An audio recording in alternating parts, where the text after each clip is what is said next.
Space Tortoise by Ross Montgomery and David Litchfield. Once in an old rusty bin, in an old rusty playground, in an old empty park, there lived a little tortoise. The tortoise's bin was cosy, warm and dry all year round, even in winter. What more could a little tortoise need? But the tortoise never saw any other animals in the park. Sometimes he would search for them in the long grass, and on top of the slide, and under the swings, but he never found them. One night, the tortoise was gazing up at the sky. "Look at those candles glowing up there," he said to himself. "That must be where the other animals are. I wish I could join them, but how could a little tortoise get to the top of the sky?" The next day, the tortoise found an old book in his bin. It was filled with pictures of space rockets. "So that's what I need to get to the top of the sky," he said. "But where will I find a rocket?"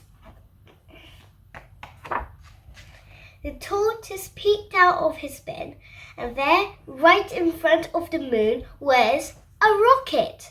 The little tortoise picked up his candle and set off across the park. Soon the tortoise came to a desert. It stretched far into the horizon, silent as a whisper. He made his way across the dunes, past broken statues and crumbling castles. The tortoise came to a great white ocean. The wind had whipped the waves into a furious storm. The tortoise was afraid, but there was no turning back now. He found a boat and set its sails to the wind. At last, the tortoise came to the farthest shore.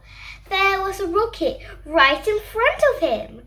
It towered above the little tortoise, too high to climb, but he had an idea. The tortoise searched through a bin until he found what he needed. Then he sewed and cut and tightened and twisted. The balloon glowed like a tiny star as it carried the little tortoise up through the night sky. The tortoise floated up through the clouds, right up to the rocket's tip. But there was a problem. He couldn't see the cockpit anywhere, or the boosters, or the fuel tank. "What a strange rocket," said the tortoise. "I'm sorry to disturb you," said a voice, "but this isn't a rocket." The tortoise turned around. On the ledge was a tiny mouse. "What are you doing up here?" said the tortoise, taken by surprise. "I'm looking at the stars." The mouse smiled. "Beautiful, aren't they?" The tortoise frowned. "Stars? You mean those lights up there aren't candles being held by other animals?" "No," said the mouse. "There are no animals in the sky, just stars." The tortoise hung his head. "Oh dear," and he turned away to go home. "Wait," said the mouse. "Why don't you stay for tea? My house is right there. See?" The tortoise couldn't believe his eyes. Behind the clock tower, on the other side of the park, there were hundreds of little animal houses, each one lit by a candle. In fact, the candles looked just like stars. The end.